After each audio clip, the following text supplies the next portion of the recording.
নমস্কার বন্ধুরা, আজ আপনাদের সাথে বছরের শেষ দিন 2025 সালের 31শে ডিসেম্বর, তাই বাড়িতে থাকা উপকরণ দিয়েই বিরিয়ানি বানাবো।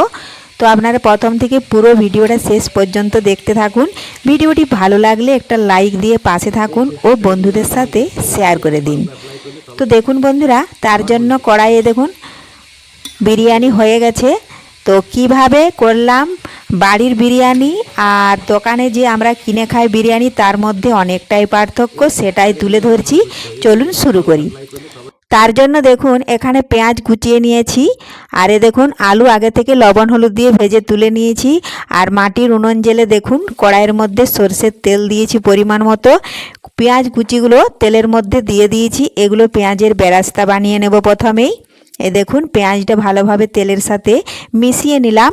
এখন বেশ কিছুক্ষণ সময় নিয়ে পেঁয়াজটা একটু লাল লাল করে আমি ভেজে তুলে নেব।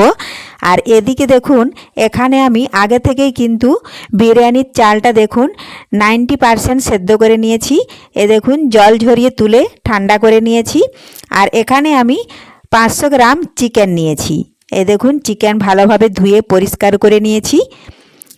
আর আদা জিরে রসুন সমস্ত কিছু বেটেও নিয়েছি। দেখুন পেঁয়াজটা কিন্তু অনেকটাই লাল লাল ভাজা হয়ে গেছে। যেটা হয়ে গেছে যে দিকটা, সে পাশটা কিন্তু আমি দেখুন এক সাইডে একটু সরিয়ে দিয়ে মাঝের দিকে আবারও যে পেঁয়াজগুলো ভাজা হয় না সেগুলো আবার সরিয়ে দিয়ে দিলাম। এইভাবেই কিন্তু পেঁয়াজটা ভেজে আমি তুলে নেব। দেখুন সাইড করে নিচ্ছি, কারণ এগুলো যদি সাইড করে তুলে না নেওয়া হয় তাহলে আবারও কিন্তু পুড়ে যাবে। দেখুন তেলটা ঝরিয়ে নিচ্ছি, দিয়ে পেঁয়াজের বেরেস্তাটা আমি এইভাবে কম কম করে একটা অন্য পাত্রে তুলে নেব। তার আগে যদি কোনো বন্ধু আমার চ্যানেলে নতুন হয়ে থাকেন, চ্যানেলটি সাবস্ক্রাইব করে বেল আইকন হলে সেট করে দিন সবার প্রথমেই আমার এই রেসিপি পেতে। দেখুন তেলটা ঝরিয়ে নিচ্ছি। তো দেখুন বন্ধুরা পেঁয়াজের বেরেস্তা তুলে নিয়েছি, আর চিকেনটা আমি ধুয়ে পরিষ্কার করে রেখেছিলাম। এখন ওই তেলের মধ্যে দিয়ে দিলাম চিকেনটা, লবণ আর হলুদ মাখিয়ে কিছুক্ষণ আমি চিকেনটা ভেজে নিচ্ছি। দেখুন এইভাবে।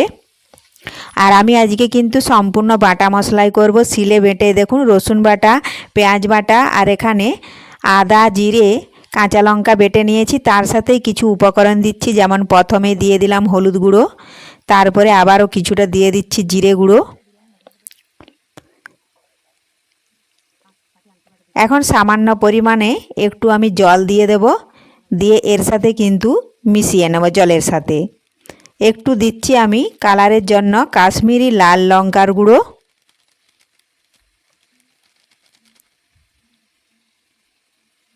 আর এদিকে দেখুন চিকেনটা কিন্তু একবার উল্টে নিচ্ছি, কারণ অনেকক্ষণ হয়ে গেছিলো উল্টাই না, তার জন্য খুরপিটা দিয়ে আবারও কিন্তু নাড়াচাড়া করে উল্টে নিয়ে আবারও কিছুক্ষণ ভেজে নিচ্ছি। এই পদ্ধতিতে চিকেনটা যদি ভেজে নেওয়া হয় তাহলে চিকেনটা ভালোভাবে সেদ্ধ হয়ে যায়। দেখুন পরিমাণ মতো জল দিয়ে দিলাম মশলার সাথে, ভালোভাবে জল দিয়ে গুলিয়ে নেব। আর দেখুন স্বাদ মতো দিয়ে দিলাম লবণ।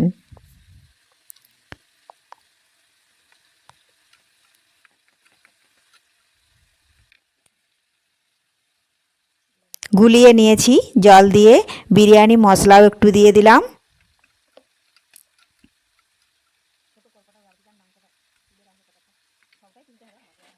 আমরা অনেক সময় দোকান থেকে বিরিয়ানি কিনে আনা খাই, কিন্তু ওটাতে অনেক সময় সেন্ট দেওয়া থাকে, অতটাও ভালো লাগে না, আর প্রচণ্ড পরিমাণে তেল থাকে। আর বাড়িতে যেটা আমরা বানাই সেটা কিন্তু শরীরের পক্ষে খুবই উপকারী। দেখুন আবারও মাঝখানে আমি চিকেনটা উল্টিয়ে দিলাম। এইভাবে নাড়াচাড়া করে দেখুন চিকেনটা আমি ভেজে তুলে নিয়েছি। আর কড়াইয়ের মধ্যে যে পরিমাণে তেল আছে সেই তেলের মধ্যে দিয়ে দিলাম 2 টুকরো তেজপাতা একটু নাড়াচাড়া করে ভেজে নিলাম। এখন বাটির মধ্যে যে মশলা গুলিয়ে রেখেছিলাম সেটা আমি দিয়ে দিচ্ছি। দেখুন ঢেলে দিলাম। এখন নাড়াচাড়া করে মশলা কিছুক্ষণ আমি ভেজে নেব। মশলার বাটিটা ধুয়ে একটু জল দিয়ে দিলাম, কারণ বাটিটাতে অনেকটা মশলা লেগেছিল। এখন এই মশলাটা ভালোভাবে আমি কষিয়ে নেব। হালকা জাল দেব আর নাড়াচাড়া করে কষিয়ে নেব।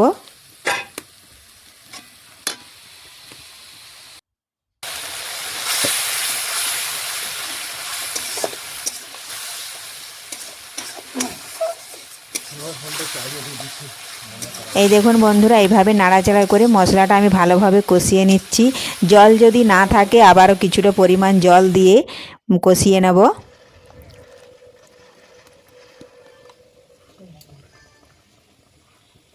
খুবই সহজ বাড়িতে বিরিয়ানি বানানো। তো দেখুন বন্ধুরা, ভেজে রেখেছিলাম আলু, এখন আমি আলুগুলো দিয়ে দিচ্ছি। আলুগুলো ভালোভাবে মিশিয়ে নেব। আর চিকেনও দেখুন একসাথে দিয়ে দিলাম। আবারও ভালোভাবে নাড়াচাড়া করে মশলার সাথে আমি মিশিয়ে নিচ্ছি। একটু জল দিয়ে দিলাম। এখন একটু ফুটিয়ে নেব জল।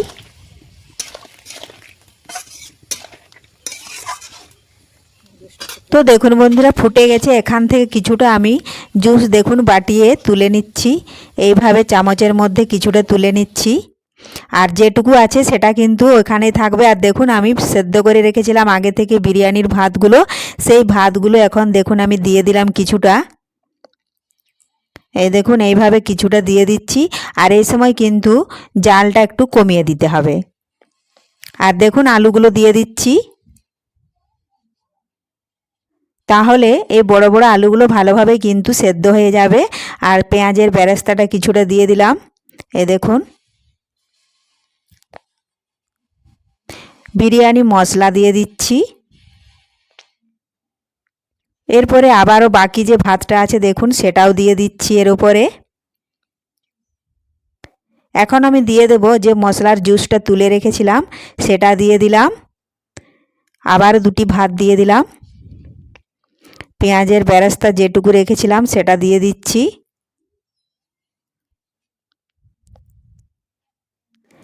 এই দেখুন সমস্ত ভাতটা দিয়ে দিলাম। এখন সবশেষে দিয়ে দেব আমি এই দেখুন একটু গোলাপ জল আর মিঠা আতর সবশেষে দিয়ে দিলাম। এখন একটা থালা চাপা দিয়ে বেশ কিছুক্ষণ হালকা আঁচে আমি রেখে দেব। তো দেখুন বন্ধুরা, ফিরে এলাম হালকা আঁচ দেওয়ার পরে। আর একটু দেখুন নাড়াচাড়া করে আপনাদেরকে দেখিয়ে দিচ্ছি। এই দেখুন বিরিয়ানিটা কিন্তু একদম কমপ্লিট হয়ে গেছে। এই দেখুন সমস্ত কিছু ভালোভাবে সেদ্ধ হয়ে গেছে। তো এই পদ্ধতিতে আপনারাও বাড়িতে খুব সহজে বিরিয়ানি বানিয়ে নিতে পারবেন, খুব সহজেই। আজকের এই বিরিয়ানি রেসিপি কেমন লেগেছে অবশ্যই কমেন্ট করে জানাবেন। আর পুরো ভিডিওটা ভালো লাগলে লাইক, শেয়ার ও সাবস্ক্রাইব করে আমার পাশে থাকবেন। ধন্যবাদ। বছরের শেষ দিনে বিরিয়ানি সামনেই আসছে 2026। আশা করি সবাই ভালো থাকবেন। ধন্যবাদ। ফিরে আসবো আবারও পরের ভিডিওতে। বিরিয়ানি দিয়ে দিলাম থালার মধ্যে। এখন দেখুন রায়তা বানিয়েছি, রায়তাটা দিয়ে দিলাম। রায়তা কিন্তু বিরিয়ানির সাথে খাওয়া খুবই ভালো, এটা হজম করতে খুবই সহায়তা করে। ধন্যবাদ।